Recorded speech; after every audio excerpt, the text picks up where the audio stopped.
an entire family and the generations that come after out of poverty.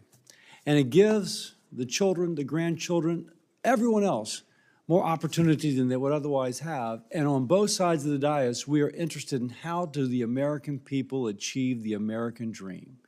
And education is the power to do that. But not every child has an equal opportunity for quality education, which is to say, the status quo isn't working for everyone. We need something a little bit different. As testimony, the scores from the 2024 National Assessment of Economic Education Progress, NAEP, were the lowest we've seen in 30 years. Only 1/3 of high school seniors at a proficient reading level. Nearly 60% of employers say that high school graduates are not job ready. Now, some of my colleagues will say we just need to throw more money at it. And you know, we tried that. It actually didn't work. And so during COVID, billions, literally billions were given to school systems, and yet these scores stayed low. The idea that this is solely a resource issue defies experience. Who are you going to believe? Your lying eyes? Our eyes tell us it didn't work. School choice is the avenue for expressing the innovation that we need to meet a student's need. Now, education is not one size fits all. The status quo overlooks students who fit differently. And so there is a demand for innovative approaches to teaching children with specific and sometimes complex needs.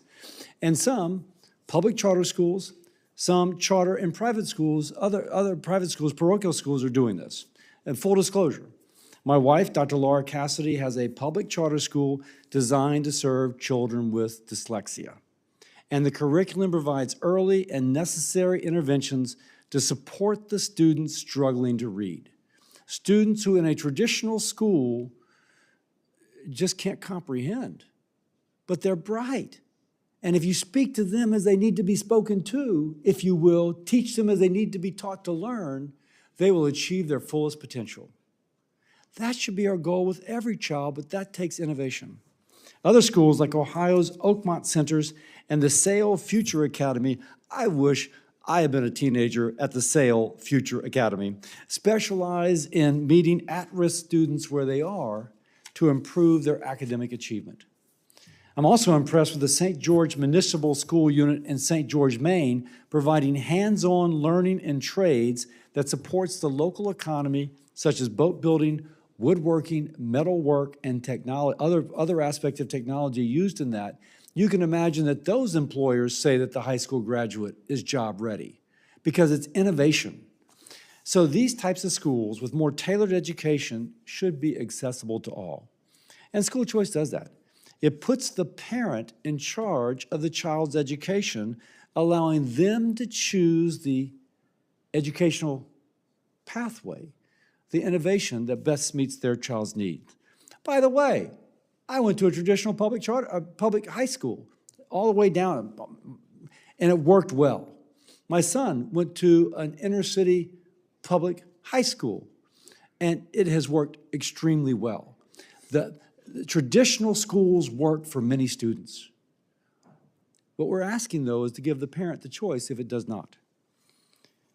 So if the child's struggling, and if there's a teacher there, and she's got this great idea, some innovative idea that can meet that struggling child's needs, then we should empower her to go out and start that school that meets that niche for those types of students.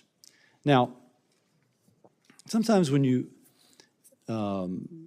begin to speak of this, we just break into kind of no, yes, no, yes. But let's just point out the positive impact school choice has on public schools.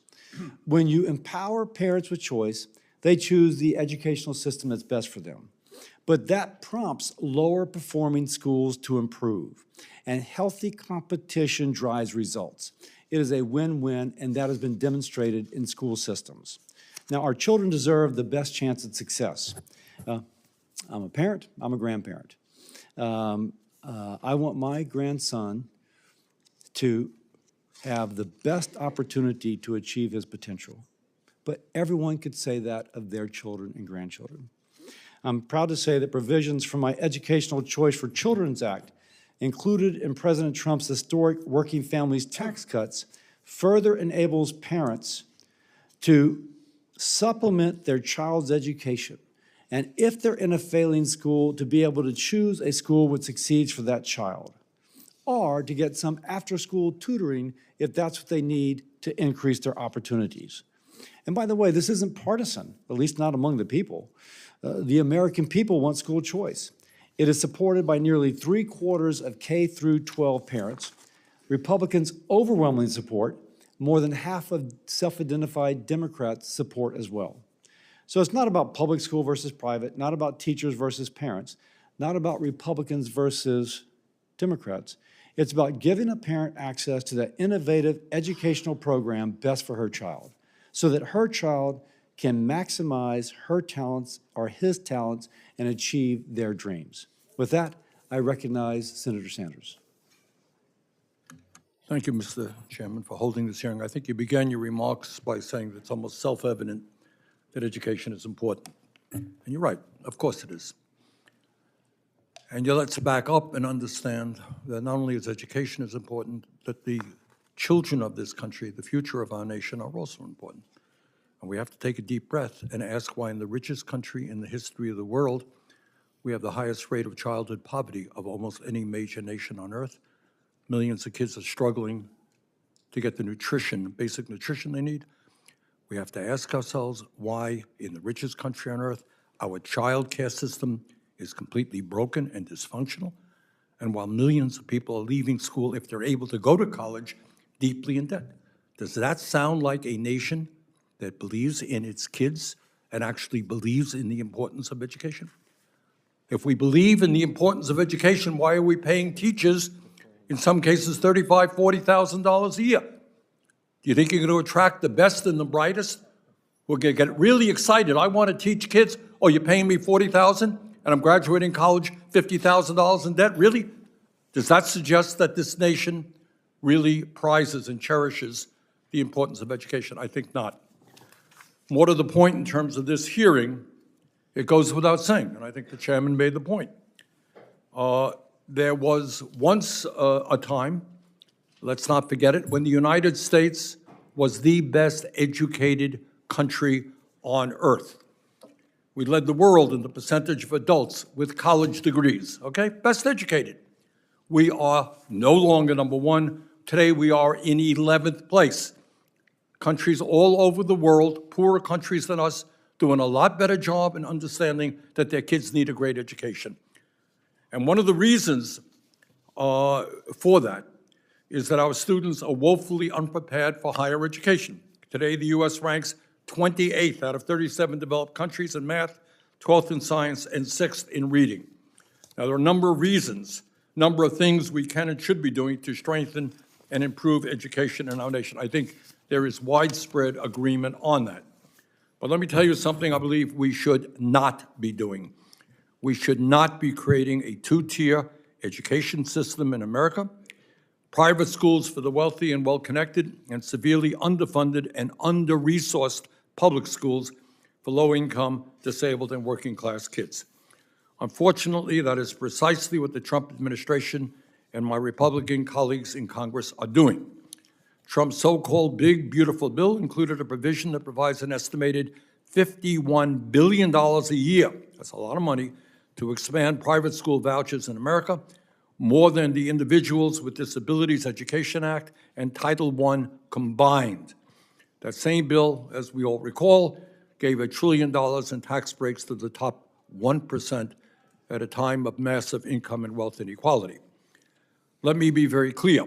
We should not be taking money out of our nation's public schools in order to give a massive tax break to billionaires. We should not be taking money from public schools and giving it to private schools that get to pick and choose which students to teach. Private schools that reject students because they have a disability. Private schools that reject students because of their religion. Private schools that reject students based on the income of their families.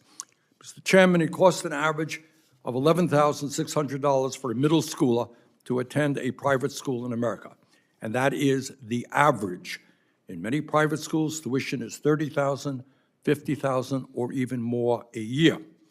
Meanwhile, the average private school voucher is just $4,100. So you tell me, how is a working-class family making $45,000, $50,000 a year going to come up with the extra $7,500 or $28,000 they need to send their kid to a private school? Instead of giving tax breaks to billionaires and moving to privatize our public schools, we should be doing exactly the opposite. And that's not just what Bernie Sanders believes. It happens to be the view of the American people in state after state. Since 1967, there have been 18 state ballot initiatives to create private school vouchers, 18. And voters have rejected every single one, including 65% of voters in Kentucky and 57% of voters in Nebraska in 2024. Today, I released a committee report on the consequences of state voucher programs run by private entities. It finds that on average, vouchers only cover 39% of private school tuition. It finds that nearly half of private schools that accept vouchers deny admission to students with disabilities or limit how many students with disabilities they serve. And it finds that 17% of religious schools charge families extra tuition based on their religious beliefs, among many other things. In other words, in voucher programs, the real quote-unquote choice belongs to private schools, not working-class families. And incredibly, Mr. Chairman, even as student achievement declines, private schools do not have to show results to parents or the public. They do not have to report test scores. Few voucher programs even require teachers to be credentialed. Studies of private school vouchers in Louisiana, Indiana, Ohio, and Washington, D.C. show that students using vouchers perform worse academically, not better. That is unacceptable. Bottom line, in my view, we should be strengthening and expanding public education, the foundation of American democracy, where Black and white and Latino, rich and poor kids come together in one room, and not privatizing public education. Thank you, Mr. Chairman. I will point out that the Education Choice for Children's Act did not take money away from public schools. So just to make sure that's clear. Now I think John Husted, Senator Husted, will introduce his witness. Great. Thank you, Mr. Chairman. I have the opportunity and the honor to join all of you in celebrating National School Choice Week. It is my honor, though, to introduce a fellow Ohioan and a witness, and someone I've known for a while in working on education policy in Ohio, Chris Gulacy Wuerl. And she is a first-generation Cuban-American with an incredible story to share on the role of education and school choice, specifically the role it played in her life.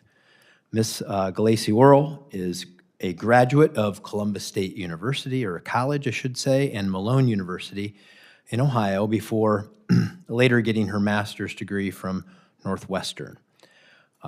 Ms. Gulacy Wuerl is has dedicated her professional life to improving alternative education options for Ohioans, including time at the Ohio Department of Education. And most recently, she served as the vice president and part of the founding team for Oakmont Education, a nationally recognized network of dropout recovery public charter schools serving over 5,500 non-traditional learners across Ohio, Iowa, and Michigan. And I have visited one of her schools in Cleveland, maybe others, but I most recently visited the one in Cleveland. Oakmont provides a comprehensive academic model with an individualized, self-paced program that is responsive to each student's needs. Oakmont offers 15 different industrial credentials, including skilled trades, community health and wellness, and business and entrepreneurship. This training focuses on providing real-world experience for in-demand jobs in essential fields. This training empowers graduates to earn a sustainable living wage in high-demand careers without college debt. Thank you, Chris, for joining us today, and I will just tell you that she genuinely cares about the future of our children, and particularly those who come from disadvantaged backgrounds. Thank you for being here today. Thank you. Chairman Cassidy, Ranking Member Sanders, and distinguished members of the committee, thank you for the opportunity to be here today. I want to thank Senator Husted for the introduction and for being a tireless champion of school choice, first in Ohio and now on the national stage. I'd also like to thank Jeannie Allen for her guidance and support through this process. My name is Chris Galacy-Worrell. I'm a founding member and vice president of Oakmont Education. My mother fled communist Cuba with nothing but the clothes on her back, and my father spent his career as an electrician at General Motors. They taught me that in America, where you start doesn't have to be where you end. But my path wasn't linear. As a teenager, I struggled, and I learned firsthand what happens when systems fail the young people that they are supposed to serve. I know what it feels like to be overlooked, underestimated, and failed. And that is exactly why I do this work. At Oakmont Education, we serve over 5,500 students across Ohio, Iowa, and Michigan, young people who are over age, undercredited, and written off. Through our career technical education model, students earn industry-recognized credentials and engage in work-based learning that connects them directly to employers in their community. Last year, we graduated 1,309 students, and we've placed over 4,500 young people directly into the workforce over the last 3 years alone. But Oakmont doesn't exist in isolation. We are part of an education landscape that is rewriting what's possible for students and families across this country. And that's what I'm here to talk about, what school choice really is. For far too long, we've been told school choice is about ESAs or public charter schools. It's not.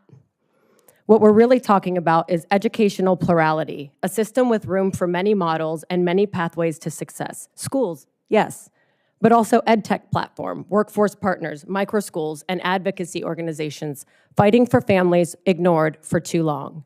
This space is far more diverse than most people realize, and it's growing every day. As a Center for Ed Reform Fellow and YAS Prize awardee, I had the privilege of seeing this national landscape up close, meeting founders, visiting schools, and watching students transform. When states empower people and organizations to meet kids where they are, everyone wins. The innovative leaders in this space are sector agnostic and student-centered. They don't ask what type of school a child needs, they ask what the child needs and they build it. Look at Sail Future in Florida, putting foster youth on international sailing expeditions while they earn diplomas, Coast Guard credentials, and something much harder to measure, hope. There's Arizona Autism Charter Schools, proving neurodiverse learners don't just cope, but thrive when someone builds a school designed for them. Chesterton Schools Network is a network of 70 Catholic high schools across the country that are affordable, parent-led, and offering families an option that simply didn't even exist 15 years ago.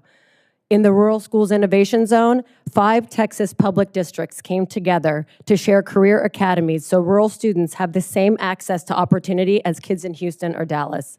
And finally, Stimuli Studios, who use AI-powered gaming to connect students to career pathways and beyond. And these are just the tip of the iceberg. I'm also honored to serve as the board chair of Freedom to Choose Schools, a Black and Brown-led advocacy organization co-founded by Dr. Howard Fuller and Dr. Steve Perry. We support families navigating their options and stand with the people building what they know their communities need.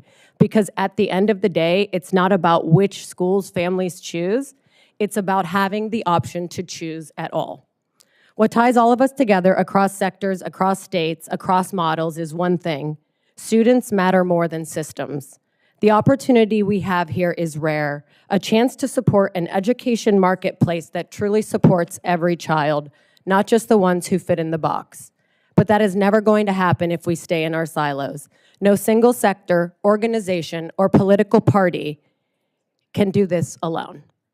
The good news is we don't have to start from scratch. We have incredible people building solutions for decades, It's time we join them. I believe this moment demands all of us. Thank you, and I welcome your questions. Thank you so much, and I'll go ahead and begin with the next introduction of our next witness. It is a great pleasure and privilege to introduce my friend, Mr. John Kirtley, from the great free state of Florida. He has a long history and has been a champion and advocate for kids that have unique education needs and making sure we're providing real opportunities to serve kids to reach their full potential. In fact, Florida has been on a journey to reach where we are today, which is one of the first states to adopt universal school choice. And he has been a large part of that progress. In fact, we are now not only one of the first states to have universal school choice, we're ranked #1 repeatedly in educational freedom in 4 years in a row now, ranked #1. And he will go into this and why he does this, what drives him, what has set him on this journey, but he has been a voice and an advocate for this in Florida. And I'm proud to say, since around 2000, when we were about a 60% graduation rate, we just announced this year we're at the highest level ever in graduation rates, which includes all of this not one-size-fits-all approach, but this unique needs-based educational approach to a 92% graduation rate. He has had a large part in developing policies that led to that success. He is currently the chairman of Step Up for Students, a nonprofit that administers over 500,000 K-12 scholarships for the state of Florida, including our tax credit scholarship. He serves as vice chairman of the American Federation for Children, a nonprofit that education choice advocates and serves education choice throughout the country. And he has served as a keystone force in creating the Florida Tax Credit Scholarship, the basis of the Educational Choice for Children Act, which became law under President Trump's Working Family Tax Cut Act. He not only serves as a model in our state, but within his own family. His daughter is a teacher, following in that passion, and serves in a school right here in the DC area. John, thank you for being here today and serving as a witness. You may begin your introduction. Thank you so much. Good morning. It's great to speak with you today. I appreciate the invitation from Senator Moody. It says talk. There we go. Yeah. In the mid-1990s, the state of Florida began a journey that would change the very definition of public education in our state. Up until that time, the definition of public education in Florida was pretty simple. You raise taxpayer dollars to educate children, give every penny to the school districts. The school districts run all the schools in a fairly uniform manner, and then we assign kids by zip code. That was public education in Florida, and that remains the definition in many states today. But is that the best definition for today? Think of Miami-Dade School District. It has over 300,000 students. There are over 150 languages spoken in its classrooms. And if you drive from, say, Overtown to Coral Gables, you'll see tremendous economic diversity as well. Now, is a one-size-fits-all, top-down, assign kids by zip code system, is that going to be the best system that ensures success for every single student? Probably not. So fortunately, over the last 30 years, Florida has been moving towards a new definition of public education. Raise taxpayer dollars to educate children, but then empower families to direct those dollars to different providers and even different delivery methods that best suit their individual children's learning needs. Florida has fully embraced this new definition. We now have about 3 million kids, K-12, whose educations are paid for by the taxpayers. Now, over 50% do not attend their zoned district school. And in Miami-Dade, our largest district, that figure is over 70%. What is really encouraging to me is that the largest category of choice are district-run schools of choice, magnets, open enrollment. Our districts in Florida are responding to competition, and they are creating alternatives that families want to choose. We also have one of the most robust charter school markets, and we're also a leader in online education in Florida. Once again, Miami-Dade led the way. In 2008, Alberto Cavallo became superintendent, and he didn't complain about education choice. Rather, he said, quote, "Choice is a wave, and we're going to ride it." And ride it they did. Miami-Dade has created over 100 magnet schools in its district, and many of these schools are recognized as some of the best schools in the country.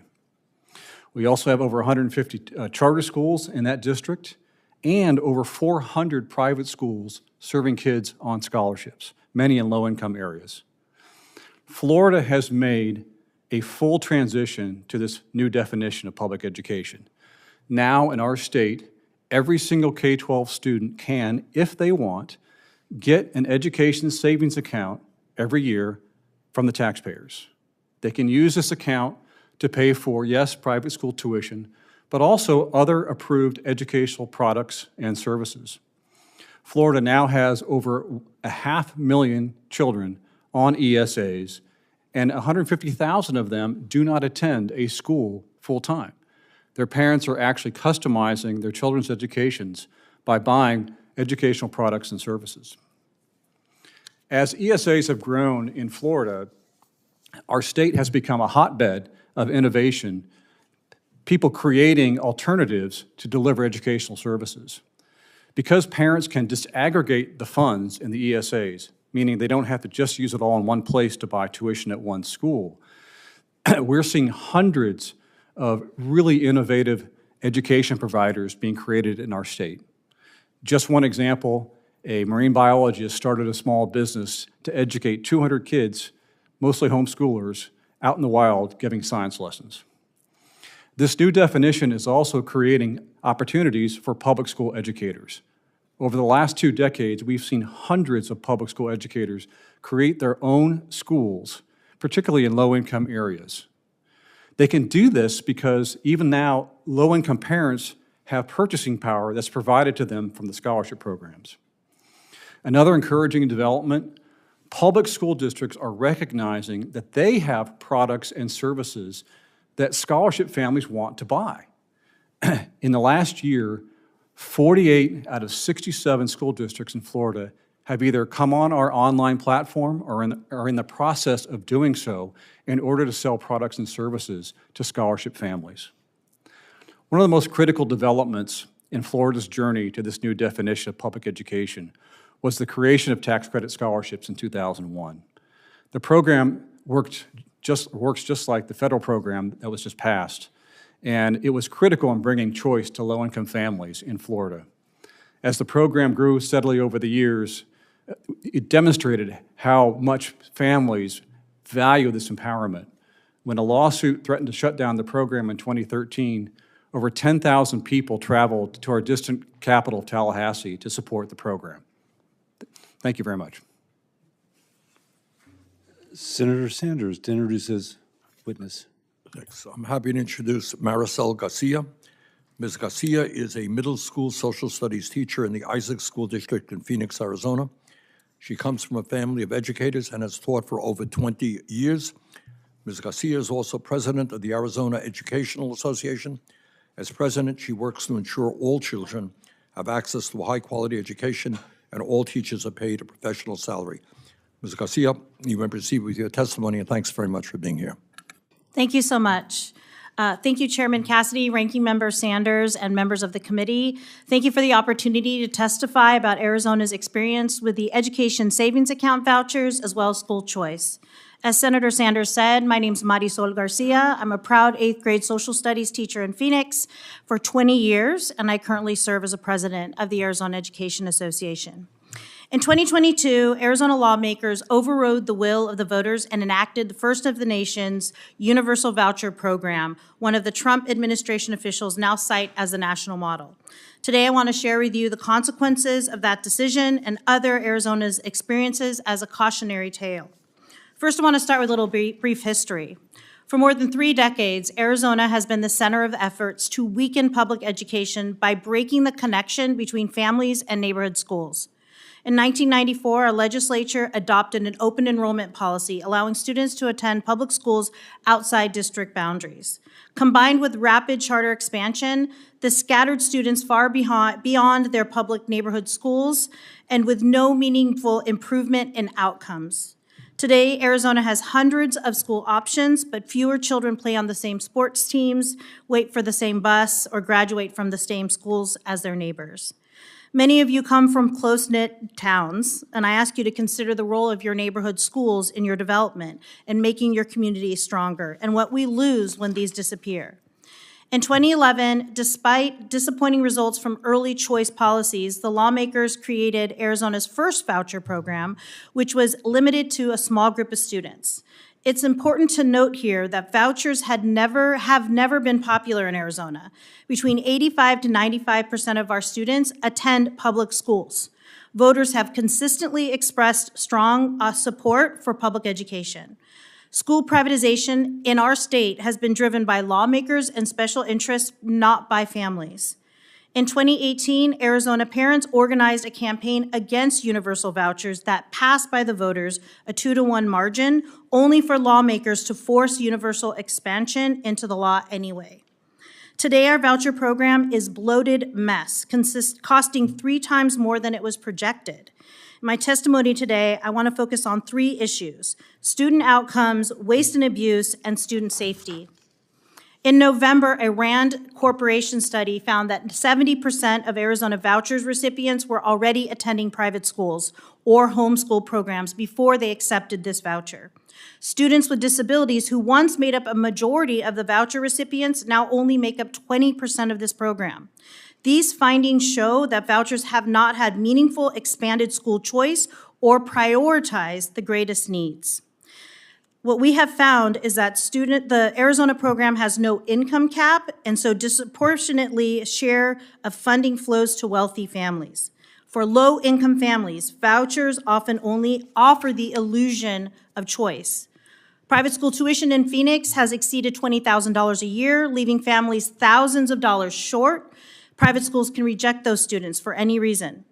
Increasingly, school choice means that schools choose the students, not the other way around. Families of students with disabilities who enroll at private schools are often disappointed. In our public schools, we serve every single student. We are better equipped to provide special education, language services, and wraparound services. Rural students are also largely excluded from this voucher program. 90% of Arizona private schools are in urban areas, and limited federal investments in broadband, especially in tribal communities, makes online options unrealistic. Meanwhile, vouchers have become an excuse to avoid investing in our public schools. Last year, we won a lawsuit, an 8-year lawsuit, over chronic school underfunding, and the Republicans in our state have already said they will appeal that. Roughly $1 billion a year is diverted from public schools in our state to private hands, and districts have had to lay off educators and close schools. Arizona's superintendent of schools in 2024 announced the department would automatically approve $2,000 expenditures. The result was predictable. Reports show taxpayer dollars went to diamond rings, lingerie, and other items. In school districts, our biggest field trip, last field trip I took with my students, was a public bus ride to a local library. For voucher families, oftentimes we were paying for ski lift tickets and SeaWorld trips. Finally, Arizona has taken almost hands-off approach to oversight. Voucher-funded schools are not required to conduct background checks or be accredited and administer assessments. Bad faith operators almost provide no education and still receive tens of millions of dollars.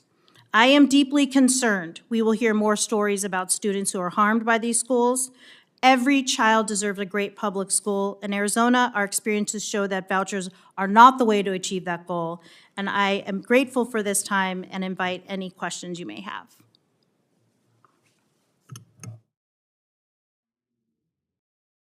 Thank you, Mr. Chairman. This is one topic that I feel like I could be a witness as much as a questioner on, because I've been involved in it my whole life. And in the 1990s, I was living in Dayton, Ohio, working on economic development. We had the worst school district in the whole state. We were 16 and 13 out of 613. We tried to work with the Dayton Public School to change things. We couldn't change it. And then I get to the legislature. My very first bill was to create a charter school option. And then when I was Speaker of the House, we created the Ed Choice Scholarship, which started out focused on 4,000 students who were in the worst of the worst schools, and now we have 160,000 students in Ohio using their school choice option through the Ed Choice Scholarship. And I share these stories because many, many years later, now that people outside of the traditional system have had a chance to create amazing school opportunities, we have schools like the Dayton Early College Academy, which is an amazing school that serves students from the city of Dayton, Many, many, many of them are now on tracks to go to college and do other things. It's a great success story. And then we have the Greater Dayton School, which was just founded. An amazing facility, doing a wonderful job of educating students. And you know what the interesting thing about both of these schools are? There's huge waiting lists. There's waiting lists.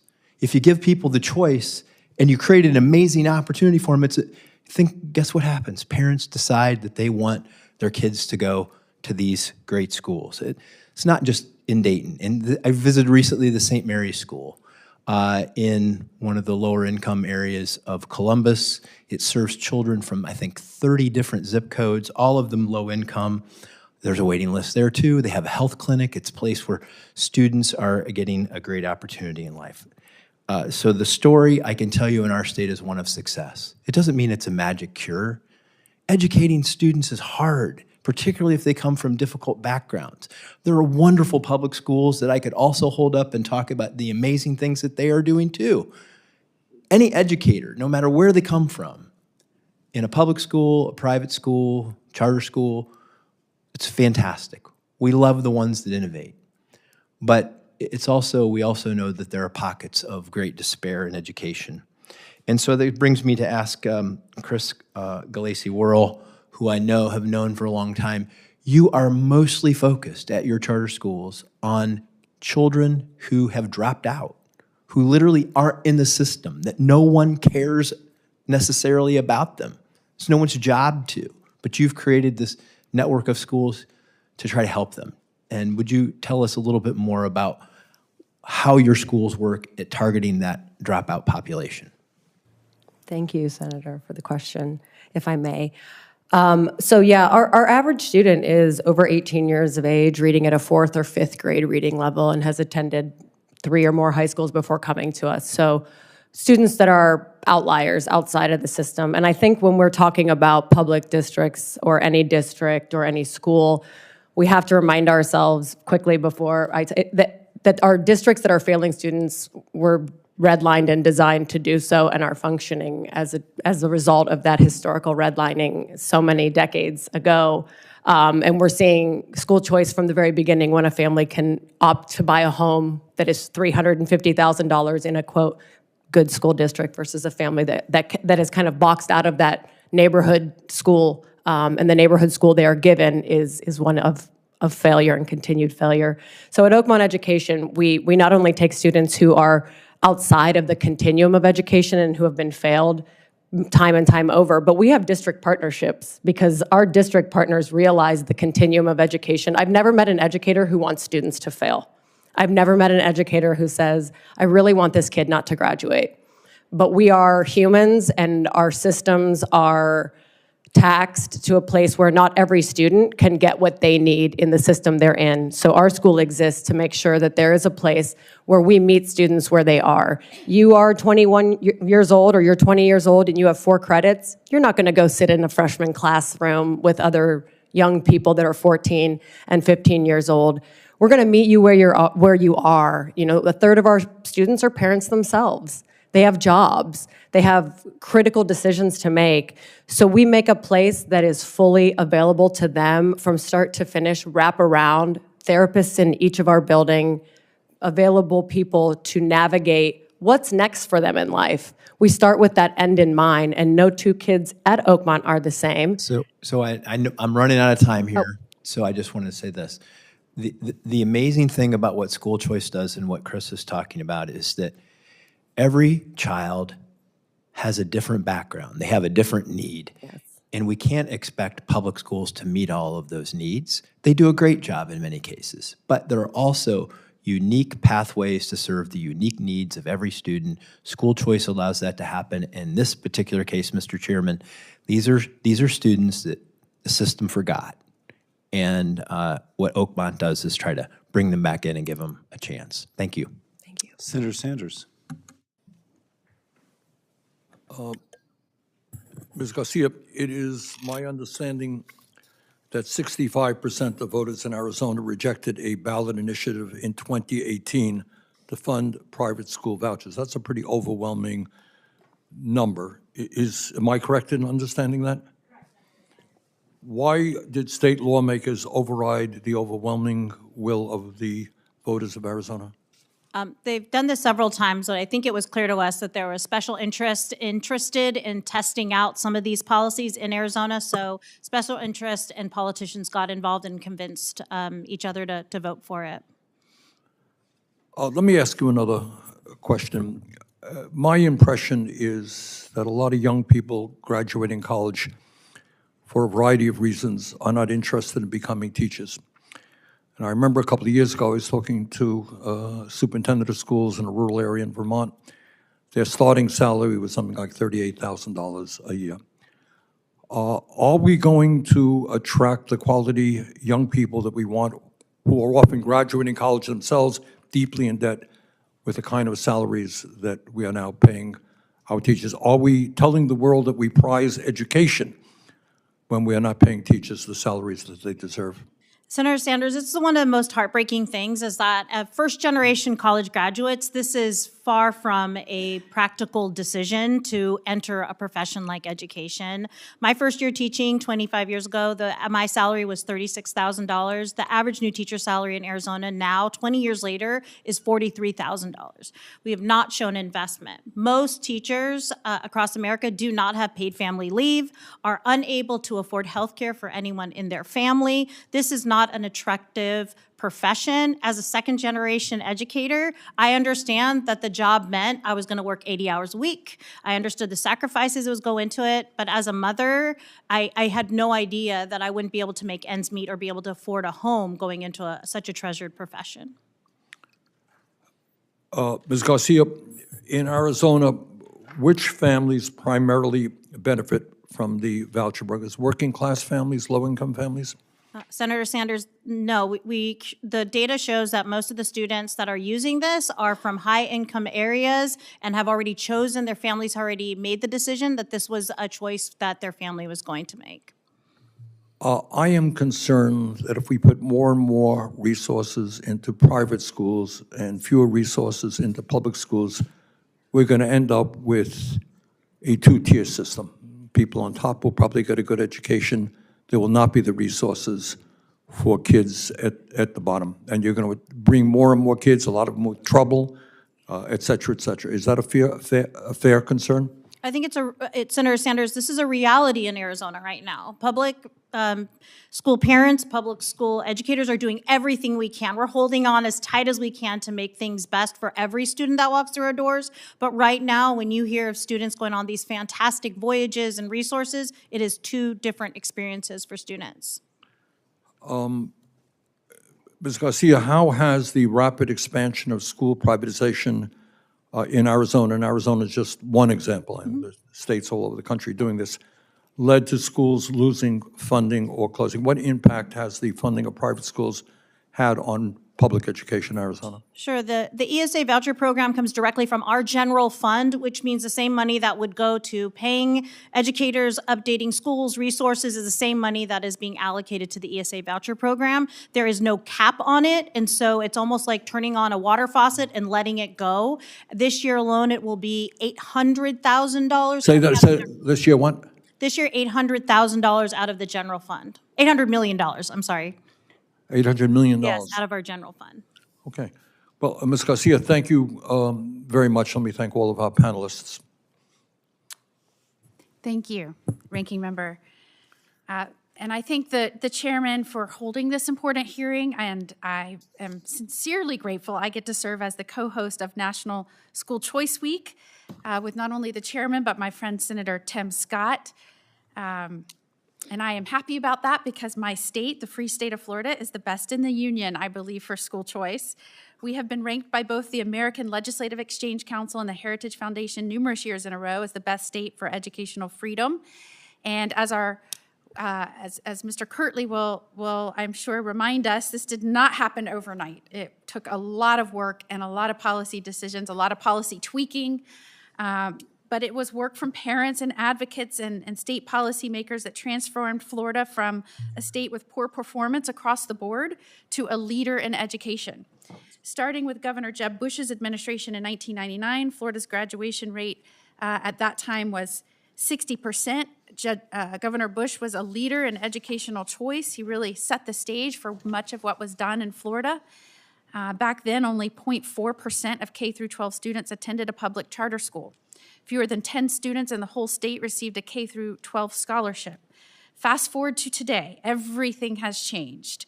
Close to 1 in 8 students attend a public charter school. Over 92% of our students are graduating on time. Over 450,000 students are receiving some form of a K through 12 scholarship, including the Florida Tax Credit Scholarship. And a recent study by the Urban Institute found Florida tax credit recipients are more likely to graduate high school and enroll in a 4-year college. To be clear, Florida has much more progress to make in improving K through 12 educational outcomes, as do all of our states.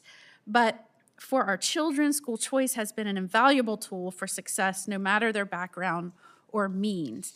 And with that, I would like to ask a few questions of Mr. Kirtley. You mentioned that public school districts are offering classes and services to Florida tax credit scholarship recipients, despite some characterizations of public versus private. And I think this used to be thrown out for decades, but that has really changed and is really a mischaracterization of true school choice and educational alternatives. And we know that school choice programs can benefit public schools too and are part of the public school ecosystem. Can you offer testimony on why the public versus private description might be misguided or mischaracterization of today's models, especially Florida's model? Sure. I think that the fact that the districts are coming on our, our online platform to offer classes and services to scholarship students is a perfect example of the blending of the definition and how we're getting away from the us versus them. This is an effort that's only a year old, and what the districts realized, actually thanks to the help of a guy named Keith Jacobs who works with us, a former public school educator, he went and told the districts, look, we have 150,000 kids on scholarship who are not enrolled full-time in a school, and they have parents who may not be comfortable teaching calculus or physics or chemistry. I mean, I could teach history, I couldn't teach those 3 things. And the districts will have classes that have, if they're in person, they may have space, or if they're online, they have unlimited space. So parents with kids on scholarship are interested in buying those classes and services. The districts also, have activities or clubs, robotics, the debate team, Latin club, that scholarship kids who aren't enrolled full-time in a school would be very eager to participate in, and the parents are willing to pay for those. So the districts can price these classes as they see fit on our platform, and the parents can purchase them. And I'm just so encouraged that in just a little over a year, 48 out of the 67 districts in Florida have recognized this as a great idea for them, and they're either on our platform already or they're in the process of doing so. And I know you spent over 25 years working alongside Florida's educators and administrators and families and coming up with ideas and policies, and it really has led to much of Florida's success. And on trend, what we're seeing is experienced public school educators stepping up and founding new schools or creating new learning methods and models. So it's people that have had a hands-on experience with kids, seeing what works for them, what doesn't, probably more importantly. And this gives parents options that can better serve students whose needs aren't being met in the traditional settings. Can you just real quickly, because I'm running out of time, share an example of how school choice has empowered educators to lead and innovate in our state? I'll give you one quick example. I could give you hundreds, but I'll give you one quick one. There's an educator in Tampa, my hometown, Dwayne Rayford, first to go to college, went to Florida A&M, was so proud about that. He named his school that he started after a 20-year year in education, in public education. He named his, he used the school colors of Florida A&M, used the mascot. His school's called Icon Prep. They started with maybe 70 kids, K through 8 in Tampa. They now have a K through 8 and a high school in Tampa. They were so successful. Teaching all low-income kids using the scholarships. They now have a K-8 school in Jacksonville, and they have one in Ohio, because Ohio also has a great scholarship program. This would never have happened without choice. This great educator would never have been an educational entrepreneur had not low-income parents had the opportunity and the purchasing power that school choice gives them. Thank you so much, Senator Kim. Thank you. Thank you to the three of you for coming on out and talking to us. I'm a father of a third grader and a fifth grader, so I live and breathe this. I think about it a lot, and I worry. Jersey's got great schools, but as I've been the senator across the entire state, I see huge discrepancies between different areas, different regions. And it's clear just the challenges that are there. So I'm trying to not just think about my own kids, but try to empathize with parents across my state as well as this country. One thing that I just keep coming back to on this front when I have this discussion, I'd be interested in hearing each of you talk about is that, on the public school side, they are prohibited from discriminating on the basis of race, disability, religion, sexual orientation. And that's something that, just can be a bedrock for the community. Everyone knows, regardless, they can get that education. I guess I just want to ask the three of you, should every school that receives some type of public funding be held to that same account? Is this something that just needs to be translated across the board? So, Ms. Gurley-Worrell, maybe we can start with you and work down. So I'm going to answer it. I don't know if it'll be the way you want me to answer it. I just want to hear your honest So thoughts. I have not, I've dealt with, I have 3 children of my own. One is getting ready to graduate college, one in college studying to be a teacher, and one in high school. So I think about a lot of the different things that they needed, but in all my experiences in 24 years of parenting nearly, I have not encountered a private or a school that has turned away a student in my professional or personal career in over 25 years. However, I think that taking away, I think that's a red herring. I think that's a distraction from the real question is, are kids really safe in a district school that has been failing them, that has a reading proficiency of, say, 0%, like Baltimore? So no school should be discriminating on those bases. That's an obvious, that we shouldn't even have to say those things. I've never seen it happen. I've never experienced it. However, I think that the conversation needs to shift more to practical, things that we actually are seeing systemically, which is failure in reading proficiency, failure in math proficiency. Because when kids can read and families have agency, that void when you take away agency from people, that void is filled with conflict. Yeah. So I think that putting the focus on what we know is happening, and trying to fix that, I think would be my answer. And Look, I appreciate that. If Yeah. you don't mind, I'd like to bring in Mr. Kirtley, if you could give me your thoughts. Thank you for the question. And it raises a really interesting intersection between the emerging rights of LGBTQ citizens and the exercise of free religion under the U.S. Constitution. And just for clarification, we have 2,500 schools in Florida that serve kids on the private schools that serve kids on the scholarship program, and there are a handful that have these kinds of rules. And now some may say even a small number is too many, and I would agree with them. But the challenge is the Constitution guarantees that religious organizations, including religious schools, cannot be forced to operate in a way that is contrary to their sincerely held religious beliefs. For example, you can't force the Catholic Church to hire women priests. You can't force a Jewish school to hire Muslim teachers and Yeah, but they also and vice- don't have to and vice be and forced to vice- take public money, though, right? True, but the courts say that you cannot exclude religious organizations from participating in public programs, and that's why, for example, you cannot force a Catholic hospital serving Medicaid patients, a public program, you can't force that hospital to perform late-term abortions, and you cannot exclude them from serving Medicaid patients. So that's the dilemma. So what I would focus on is the fact that in Florida, you have LGBTQ kids who are using our scholarships to escape bullying in public schools. There was a study done by Gilson a few years ago, which is an advocacy group for LGBTQ students, and it showed that these students experience more bullying by a slight amount Yeah. in public schools than in religious schools. And if I could just say one more thing, one of the bravest people I've ever met in my life was a young man in Jacksonville who used our scholarship after he had attempted to take his own life because he was bullied in his assigned district school. He used our scholarship to attend a religious school that embraced him, and he was willing to talk publicly about that. One of the bravest people I've ever met. Thanks for your thoughts. Mr. Chairman, if you don't mind, I ask a question to all three. Could I just take a few extra seconds and have Ms. Garcia be able to respond to that?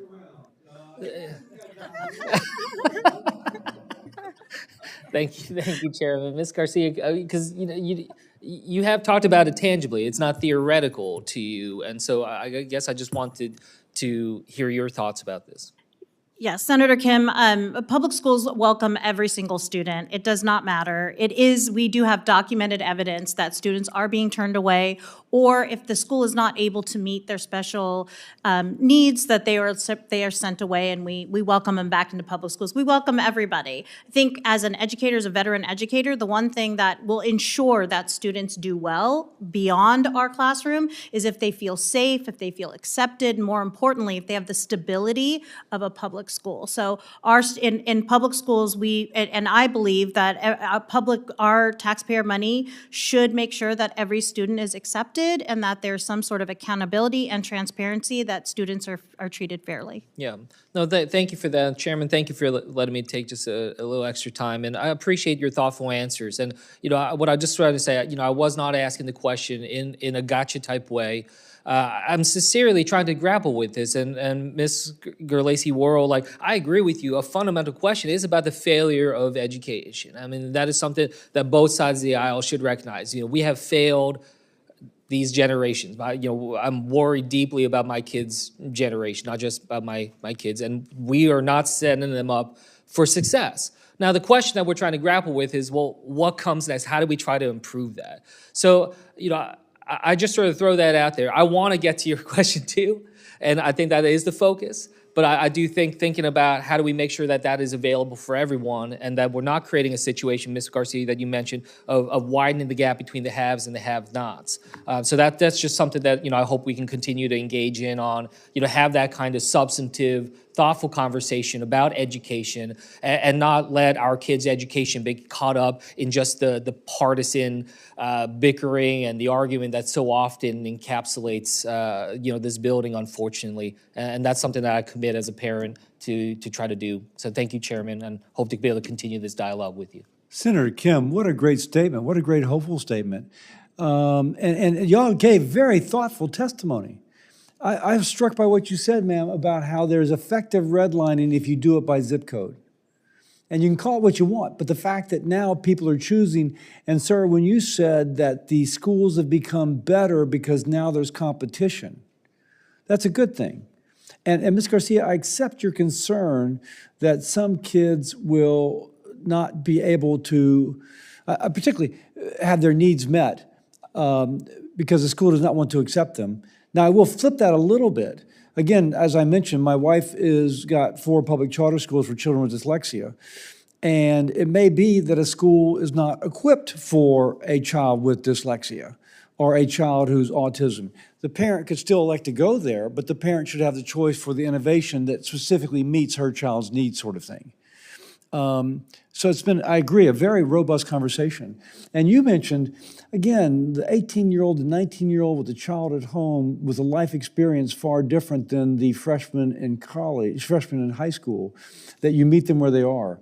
The demographics, I'm guessing, but again, one of the criticisms of school choice is that you end up selecting based upon demographics, socioeconomic class, et cetera. But your school seems by definition almost to seek out folks who had come from a more difficult background. Is that true? That is true, Chairman. And it is basically the outliers, kids in the margins, kids that have dropped out and are functionally nowhere. And every kid that drops out, which is every 26 seconds in America, 1.2 million kids last year. Thank you. Costs our country over $300,000 over their lifetime. So last year alone, that was almost $400 billion in dropouts. So what's your graduation rate? We don't have cohorts, but we have placement rates. So we want you to be graduated and placed, and in that placement, which is employed, enlisted, enrolled in college for a year or more, and that percentage with our students is 87%. 87% Which is- of people that you've Yes. selected for having already dropped out. Already dropped out, those kids came to us, and 87% of our students that graduate with us are placed, and we track and follow and support them for a year, because nobody supports non-college bound youth in America. We only support college-bound youth. Now, let me just, kids need jobs. There's nothing like a job to prepare somebody for life, right? And I'm struck, you spoke of the St. George School in Maine giving hands-on learning. So, again, what is your school doing differently? When I was in high school long ago, we had, I think, a technical class or something like that. But it sounds like what you're describing is something more than that, something more than just an hour a day, but rather something more intensive so that when the person graduates, they actually have a job. Correct, Chairman. Fully immersed, work-based learning. We approach the work with a sector strategy approach, which is more of a Department of Labor. We go into the communities, into the regions, and speak with our employer partners and say, there's a disconnect between what education does and what employers want. And we bridge that disconnect, and we go to the employers and we say, what does it look like for an entry-level Get person? that. So how do you get the young person to agree to pursue that path? It's you come to an Oakmont school, you are here, because everybody should be doing career tech. My two sons that are college bound should have been doing career tech. My youngest child is doing career tech. Everybody should be doing career tech. Long gone are the days of you did career tech, you're not going to college. Career tech is preparing our students and young people for the real world. And what better place to potentially fail at something and not like it than I want to do construction. I'm out welding and it's cold. I don't like it. Guess what? I can fail freely because it's not costing me anything. I'm at a free public charter school. I can fail and learn these things. And so our students are They hold you seeing, on that because Yeah. even though I'm gonna give myself more time, I'm running out of time. Sir, tell me, again, one of the problems that Ms. Garcia points out, that there's evidence are some schools which don't accept those with disabilities. But your scholarship programs, I gather, work for folks who have disabilities or unique learning needs. Can you describe that? Yes, absolutely. Is your button on? Yes, it is. Can you hear me? Yeah. Yeah. Yeah, we have a program in Florida that is specifically designed for students, we call them students with unique abilities. And we have about 150,000 children on that program alone. And they both attend school, some of them attend school full-time, some of them attend school part-time, and some are homeschooled. And if you talk to the parents who use these programs, they will tell you that they've been a lifesaver for their children because their children are unique and they have to find a different environment. And when we say that the public schools have to take every child with a disability, but not every single public school has to take every single kid with every single disability. So giving the parent the flexibility, not just to find a different school, but to customize their education with the education savings account to a great degree really is a lifesaver for them. Got it. I'll do one more thing before turning over to Senator Hickenlooper. Can I put that up? I feel like Senator Sanders misrepresented our Educational Choice for Children's Act. And this is a $1,700 federal tax credit that goes to scholarship granting organizations for various learning experiences, giving the parent the power to choose. It does not take it away from public education. Rather, this is something where you can assign a portion of your tax, that which you have to pay, to go to this scholarship granting organization. And so, again, just to say, we're not trying to supplant funding for public education. We're trying to supplement funding for education. Now, Senator Hickenlooper. Thank you, Mr. Chair, and thank you all for being here. I was, for whatever reason, I've been involved in education my whole life. I had a bad freshman year in college, dropped out, and ended up at an alternative school on the northernmost coast of Maine, almost in Canada, that was turning a old sardine factory into a what they called back then a free school, but an alternative school. And I've just stayed involved when I was in business, and then as mayor of Denver, I visited. I said during the campaign I would visit every school in Denver if I got elected. And later, the person who suggested that to me was volunteering on the staff, a guy named Michael Bennett. And later he would say, if Hickenlooper had better staffing, someone would have told him there were 161 schools in Denver. So my first 4 years as mayor of Denver, I went to a school every week and spent 2 hours, some of the most valuable time of all the investments I've made of time in public service. And I think that we need an all of the above solution here. And to me, one of the most powerful, when I was governor, a guy came in and told me that 65% of our kids, no matter what we do, are not going to get a four-year degree. We try the best we can. We've been doing this for 50 years, and we are failing. And these kids, and I, having gone to all these 160 schools, I think it was about 175 by the time I got through, because I went to Catholic schools and every school. You saw these kids in high school, in 10th grade, and 11th grade, 12th grade, bored silly, sitting there taking classes that they're never going to need. It's not going to get them a leg up in their lives. This guy, Noel Ginsburg, came in and said 65% of the kids are never going to get a degree, and you're failing them. And he and I put together, and we took 50 civic leaders, so superintendents of some of the largest school districts, CEOs from many of the largest corporations, the head of higher education for the state, a bunch of superintendents of schools. We took 50 people for a full week in Switzerland to see what their apprenticeship model looks like, and how would we think about taking something so European and translating it into what became in Colorado career-wise. And it's the only thing in 8 years as mayor, 8 years as governor, where I spent a whole week on one thing. I never left that group. We spent every day going to see exactly how this works. And it's breathtaking to see what can be done of letting, 16, 17, 18-year-old kids, when they're in 10th grade, they're actually going out and working 2 days a week. Then they work 3 days a week the next year, and then 4 days a week. And businesses love it. And I think this is something that this country it's like pushing a boulder over a mountain, but there's real value there. So let me start with Ms. Gillespie-Worrell. In your testimony, you talked about career technical education model at Oakmont.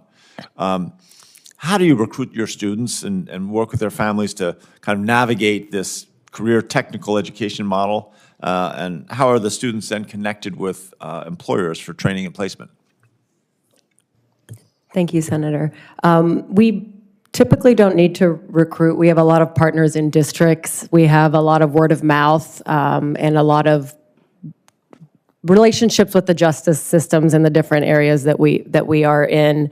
And our students are immersed fully. So a week in academics, a week flipping over a week into work-based actual learning. So building homes with Habitat and getting buy-in for the career tech is very easy. And our career tech students, by and large, are attending school significantly more often and regularly without absences because they feel like they have a purpose, and they are meeting these employers, and they feel for the first time, after being told what a loser you are, how bad you are, finally being told, I'm not really good at math, but I can really read this tape measure. Or like one of my colleagues, Dr. Farley, always says, like, I don't know math, but I can pour a footer. Well, there's all kinds of moments of math and ELA and all of these real moments. And even my almost 16-year-old son says, I'm so bored.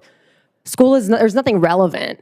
And that's the number one reason kids drop out of school, is their perceived lack of relevance. So we just make sure to expose kids to the reality of what the world is that our students have already been living. So career tech is a game changer. Everybody should be doing it. We should be doing it earlier, regardless of where kids are going, college, military, or anywhere else. And let me ask one last question, both from you, Ms. Gillespie-Worrell, and Ms. Garcia. What do you think schools, including public schools, what can they do to more thoroughly incorporate work-based learning and the opportunities like youth apprenticeship? What could we be doing more? I can say in Arizona, we have a very expansive career technical education program. Much of what she's speaking of is happening in public schools. This has already been replicated. In fact, the fact that the students have choices from being able to learn how to be a preschool teacher, all the way how to fix an engine, to hair cutting, to everything. All this amazing experience is great for students. I think in our state, and I think nationally, we have to talk about investing in these programs and the same flexibility that is being offered to outside programs and companies. We don't have that same luxury, unfortunately. The levels of accountability for us is a little bit higher. But I can say that talking to 10th graders and 8th graders, they love my class. They're enjoying and having a great time. And I think the more that we have qualified educators in these situations that are consistent and stay with these community schools, the better rates of return that we're able to see there. Great, I agree. You want to add anything? I just think that we need to also, when we're doing career technical education, again, we're a network of public charter schools, but I think that it can be done and should be done in all types of environments, not just like public traditionals or public charters. But I think that we also need to nod to the experts in the field. So when we are having these career technical education like courses, we need to have experts of their craft. My father was an electrician. I don't need a 25-year-old person who just went to go to school to be a teacher, which my son is doing, to come and teach electrical trades, because they're not going to be able to do that.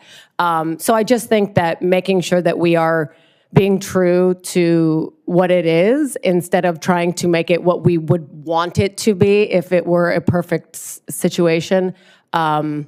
I just think there's a lot to learn from Germany and Switzerland and their apprenticeship models and placement. So getting kids into the jobs, not just like learning a skill and doing it in a classroom or with 3D printers, but in the field. If you're in healthcare, you should be in a facility. You should be there hearing sounds, having smells, having the experiences to see if you can really hack it. Because unfortunately, a lot of our students don't qualify to go to their traditional district career tech centers because they don't have the grades, they don't have the attendance, they don't have the transportation, and those often have wait lists. So making it more accessible to all, I think, is really, really important. Great, I appreciate it. Thanks to all of you. I appreciate it. I'll yield back the floor to my fellow senator from the South. Thank you. Thank you. Hey, thanks for being here. One of the reasons I ran for this position is I've been in education all my life. And I wish we didn't have to have this talk about the CHOOSE Act, school choice. Now, we passed it in my state of Alabama, and we'll see how that works. I wish that we had a plan in our country where no child is left behind. And we teach them knowledge, not ideology, okay, through the public system. Again, 35 years of coaching. I went into high schools in every state except for Alaska. And we have some great public schools in this country. We have some great teachers. We have excellent administrators. Here's the problem I saw. It turned into tenure, okay? You can't fire anybody. If I was in coaching and I had somebody that couldn't coach and I couldn't fire them, I'm gonna get my ass fired, okay, at the end of the day. Same thing with teaching. If we're not teaching knowledge in these schools, we got huge problems. And that's not what's happening in a lot of our schools. We got way too many administrators in our country.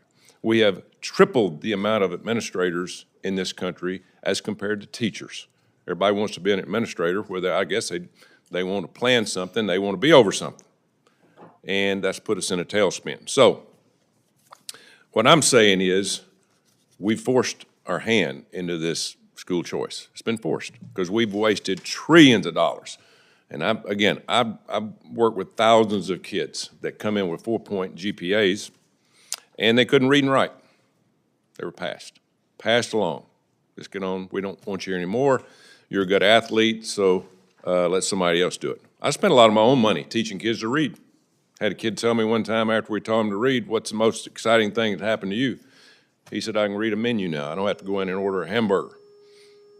It's embarrassing. If I was a teacher in this country and I saw what was happening to our kids in the public system, we should have a run on these buildings up here. So, that being said, we got a lot of work to do. I'm getting ready to hopefully be governor of Alabama. We're fixing to change everything in education. We need to change our education system, K through 12, higher education. We need to get back to teaching and stop this ideology, get away from tenure, fire the bad people that don't do their job, and get back to doing what's right in this country and help our kids. See, we're stealing from the American taxpayers in a lot of ways, but this is one of them. They're losing their money because they're not getting their money's worth. So, Ms. Worley,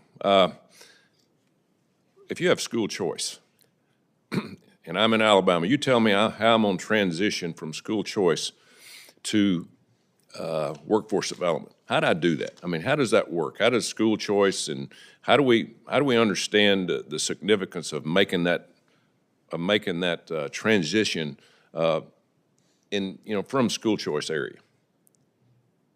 Well, I think, Senator, you have an incredible opportunity in Alabama to do it right from the beginning with all of the options that are a part of the school choice continuum. If you go into them, it doesn't just have to be schools that are for dropout students, should have career technical education and work-based learning opportunities. And going to the employers in those regions where you have schools, which is everywhere, is, I think, the first way to start that and to see what the high demand careers are coming in Alabama. So what grade area would you start transforming from school choice to workforce development? Would you wait till the 12th grade? Would you start in the 9th? Would you start in the 6th? How would you do that? If I had a magic wand and we could do it, I believe early exposure, a passport of skills, a way that kids can start to learn what it looks like, what it feels like, what they want to explore, and then build on that passport of skills and understanding early in elementary school through middle school and make it more tangible and weave it into as they go into high school. Shouldn't be the first time in a junior year that they step foot in a major employer. It just shouldn't be. Yeah. Here's the way I look at it. You got to teach these kids to read and write, okay? If you don't read and write before the 3rd grade, you about had it, okay? You can do it, but it's really, really hard. But we've got to teach reading and writing early. Math and science and history will come if they can read. You can't do math and history and science if you can't read. And so that's one of the things I plan on doing. And so hopefully, but we're going to do workforce development. We're going the K through 12 to me is just so obsolete. It really is. It's in the Stone Ages. There's a lot of kids that don't need to go 12 years. You know, they need to go out and workforce and learn and be an example.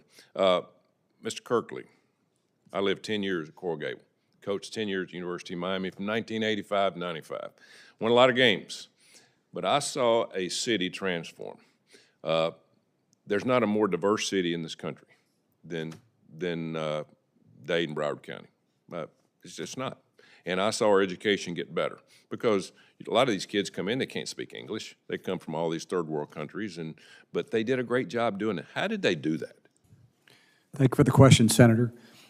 As I mentioned earlier in my testimony, Miami-Dade is the freest market for K-12 education in this country.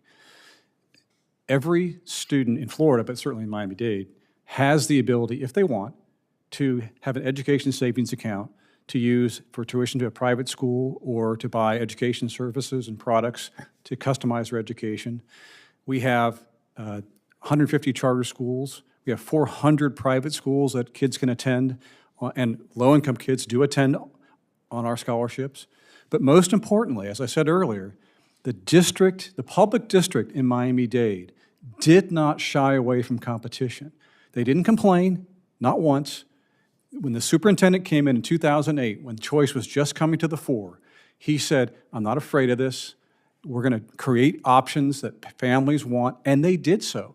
They have over 100 magnet schools in Miami-Dade, and I would add, sir, they have amazing technical education programs, automotive technology, medical technology, where kids, they'll have 3 levels. Kids can go right into nursing, they can go to school in nursing, or they can go on to college and then go to med school. But they all go to the same public high school together. It's a beautiful thing. Competition works. Yeah, I want to pass this on to my fellow senator. I want to ask one more question. In my state of Alabama and other states, with all the people coming here from other countries, our schools are being overrun. we don't have enough people to teach, the different languages that are coming in. You have that because you have people that have come from other countries that have grown up in the system and have been educated speaking, different languages from Latin America, Central America, and those things. How do we do it now? How does people that don't have that number of people that can speak the language of these young kids coming, how do we do that? I mean, how do we transition? Because we put them in a room and just turn on a video? I mean, tell me how that works. I'm not an expert, Senator, I'm not an expert in that area, but I would defer to the people in Miami-Dade who've been doing it incredibly well for 30 years. As I said earlier, over 150 languages are spoken in the Miami-Dade public schools. Yeah. Obviously, they're not fluent in every single 150 languages. But they can communicate. But they're good at working with ESOL students and getting them mainstreamed. And so I would highly recommend talking with the people in Miami-Dade about that. Ms. Garcia, I saw you shaking your hand. Could you answer that question for me? Well, in the state of Arizona, what we've seen over the last few years is that a lot of teachers have been brought in on visas to be able to teach students with different languages. We also have first generation and second generation teachers who are bilingual and can speak 2 languages and can help students not only flourish in their original language, but also learn English so that they are bilingual and able to have 2 languages academically. Interesting. Thank you. Thank you. Senator Marshall. Coach, thank you so much, and welcome to our witnesses today. I'm happy to be here to celebrate School Choice Week. I think Coach will appreciate this story. My college track coach told me the first day of track practice, everyone's bragging how great of athletes they were in high school, and he said, "Don't tell me, show me." And I think the Republican Party has shown our support for this school choice. And the Working Family Tax Cuts bill, we have a $1,700 tax credit for scholarships for school choice. We've increased the flexibility with the 529 education funds as well. Those are two examples of Republicans doing what we said we were going to do, putting our money where our mouth is as well. And Coach, I can't agree with more than your philosophy of coaching and teaching. You would think we were raised by the same parents, that we were brothers in so many ways. And I assume this, but I was educated in a public school system. My wife, a public school system. Our kids went to a public school system. They went to public universities, and we were well prepared. And I kind of dragged my feet on school choice. I was concerned, how will school choice impact urban America, the inner city? How is it going to impact rural America as well? But I'm afraid our public school system has let us down. The education that my youngest child got versus my old changed. The same school system, they went to the same grade school, the same middle school, the same high school, but it just changed.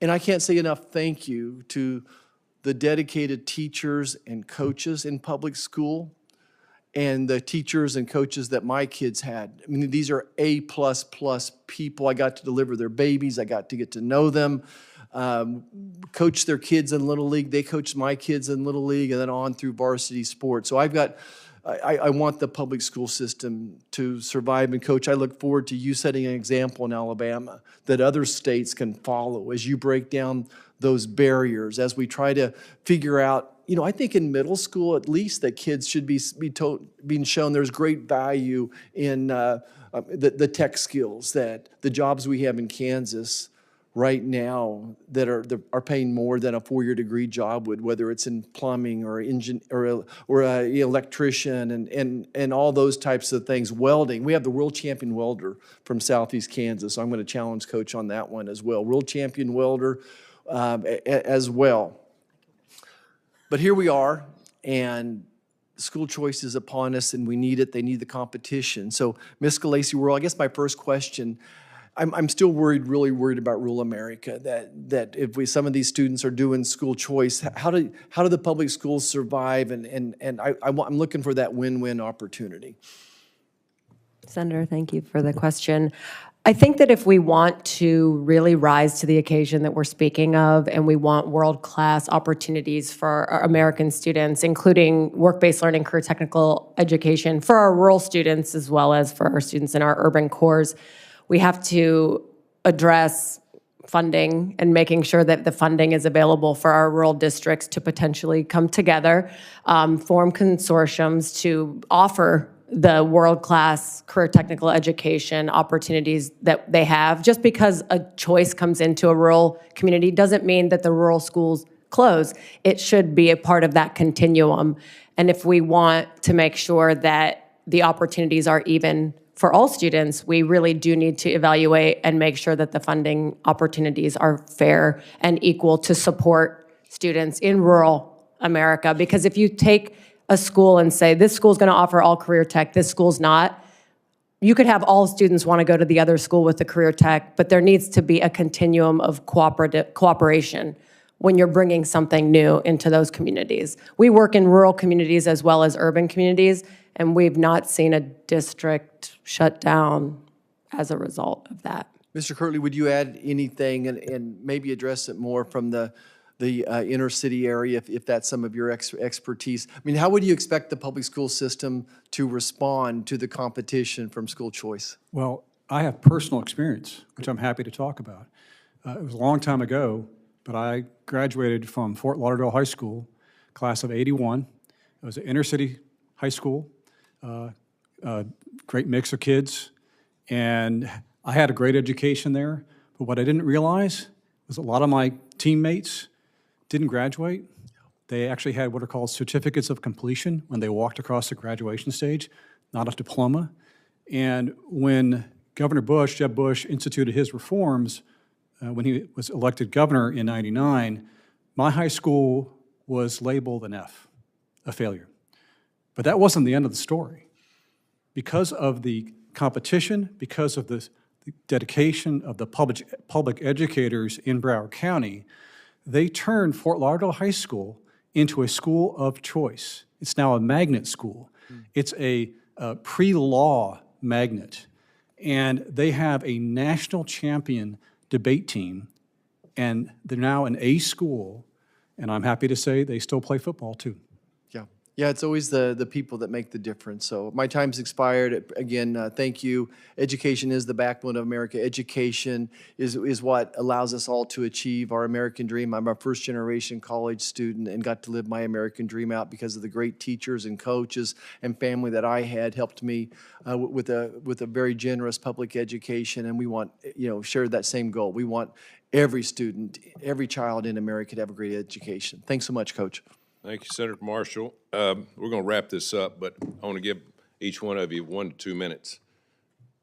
21st century, if we're going to make it to the 22nd century and make our kids better, what's your thought? Let's start with you, Ms. Garcia. Well, thank you for inviting me. Thank you, Senator Tuberville, for the question. I like to think about the future and think of each one of my students who, and what that could look like, what ensured a lot of their success. I have students all over the world. Many of them have joined the military, now some of them are dentists, some of them are parents buying homes. And one of the things that I think helped them, and I think helps every student, is the ability for us to connect with them, see where their strengths are, where their weaknesses are. I too was a softball coach for many, many years in middle school, so a little bit different experience, girls softball in 8th grade. But what I found very quickly there is each one of my students needed direct time with and support to make sure that they were hitting the goals that they needed. Unfortunately, my experience in public schools over the last 20 years has shown my class size grow larger and larger and larger.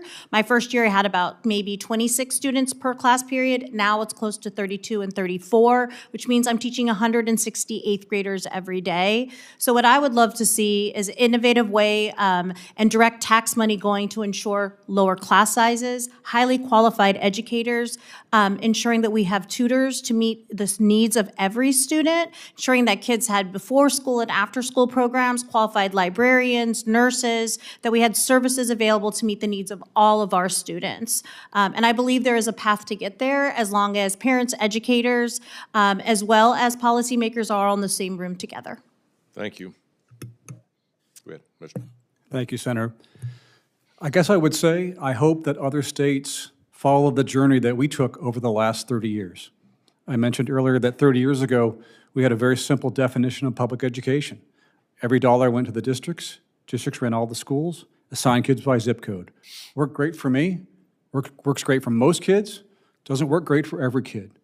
Now in Florida, we have a different definition. Parents can direct the dollars to different providers and different delivery methods.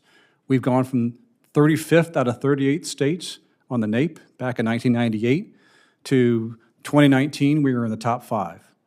Graduation rates have gone from 50% overall, and much less for minority kids, to over 90%. That's an incredible change. And choice wasn't the only reason why that happened, but choice was the catalyst that made other reform elements work better and faster. And I just hope that people in other states will challenge their definitions of public education. What is it? Is it really the old definition? Try something new, try something innovative, push the power to families, and good things will happen. Thank you. I'm with you. Choice should make public schools compete and get better. Ms. Worley.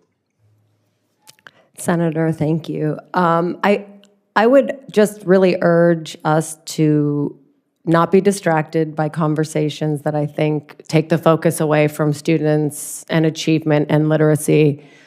We know that if a kid can't read by 4th grade, they're 4 times more likely to drop out of high school. We have all the things we need, and I feel like if we lean more into that and listen to parents, listen to students, and be responsive, and not be responsive to the systems, but be responsive to the people that we're tasked in giving a world-class education to, which are students. A lot of times we don't even talk to students or the young people that this is directly impacting on what their experiences are like. So I think that as we move forward, we're going to have to all come together and realize that it's a continuum and not siloed, that all of us are necessary for all students to be able to succeed. And when we start to silo off into our adult little corners of the space, kids suffer. And adults may not seem like they're suffering, but eventually we pay the price for failing students. And we're seeing that right now, and we're going to continue to see it unless we change what we're doing. So thank you for the opportunity to be here. Well, thank you. Thank all of you for being here. We have Foreign Relations Committee hearings today. We have Ag Committee. We have everything going on. There's nothing more important than what we did here today. Nothing. Because if we don't do that, we won't survive as a country because we're going to cheat our kids. And the kids are the future. You know, they're our number one commodity. So for any senator wishing to ask additional questions for the record will be due today at 5 p.m., Wednesday, February 11th. Again, thanks for everybody being here today. And hopefully, you know, this will be shown on media and people will get something out of this. But we have to do something different. What we've been doing is not working. And I'm for anything, as long as kids can learn, make our country stronger. So thank all of you for being here. Thank you. God bless you.